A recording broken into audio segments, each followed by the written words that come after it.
Kayo po ba mga bossing ko ay isa sa mga nag-iisip sa ngayon kung bakit kayo po ay parang kinapitan ng kamalasan na para bang ayaw na matanggal-tanggal ang kamalasan na yan?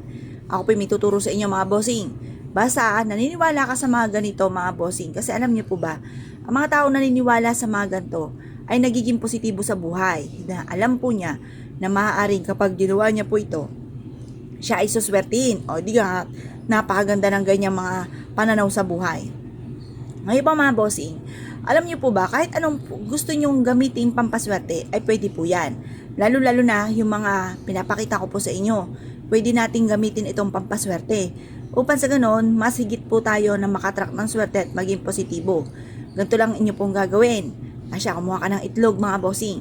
Sa itlog na ito mga bossing ko, ay isusulat po ninyo or ibubulong mga bossing ang inyo pong mga nais. Ayan, may kalikutan ng ati pong hawakan mga bossing ko kasi para makita nyo po kung ano ating gagawin. Isusulat nyo po dito yung inyong mga pangarap. Halimbawa, magkaroon. Ayan, ayaw masulat ang gusto. Nakikita nyo po ba? Ayan. Ayan, game. Ayan.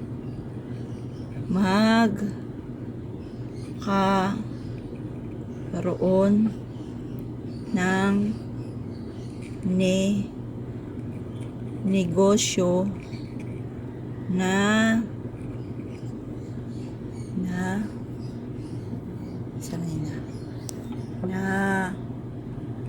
dito na ayan, ako yayaman. Yan. Pagkatapos po, i-wish po dito na magkaroon kayo ng sariling bahay. Yan. Or kaya po, yung numero na lagi yung tinatayaan. 7, 5, 8. Tapos, 7, 5, 8. Edad ko, 41. Anak kong bunso, 10. At ang aking anak na panganay ay 19. Yan. Or kaya, kasi birthday na anak ko ay April 3. 4, 3. Alin man dito mga bossing ha, 4, 3, 19. Tapos, 25, happiness. Tapos, mga bisita daw niya ay panay babae, 6. Tapos, ganito, 1, 2, 3, 4, 5. Last na lang. Ano pa kaya? O, edad na lang ng kanyang kapatid, Gis. Yan. Yan po ay 10 lang. Pagkatapos, kung gusto nyo tayan nyo po mga bossing. Pagkatapos po nito mga bossing yung isulat ang lahat ng nais ninyo. Positive lang, sabihin nyo po, magkakaroon ako ng napakaraming pera at kailanman hindi na ako mamumblema tungkol sa usapin ng pera.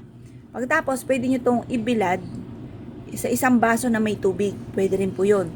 Or kuya po mga bossing ko, kumuha kayo ng isang baso at ilagay nyo po ito. Ito lamang, lagyan ng konting asin at ilagay sa ilalim ng inyo pong higaan. Makalipas ng 1 buwan mga bossing, ito po ay itapon nyo na sa basurahan. Parang ito ay nilikha lang para sa paggawa ng ating mga pampaswerte. Para masigit po tayo na maka-attract ng swerte. Proven po ito. Basta't may 100% kang paniniwala sa mga mga pamamaraan. Kung kayo pinaniwala at nais po itong gawin mga bossing, wag na po kayo magpatumpik-tumpik pa. Subukan nyo po ito. Proven po ito. Yun lang po mga bossing. Salamat po.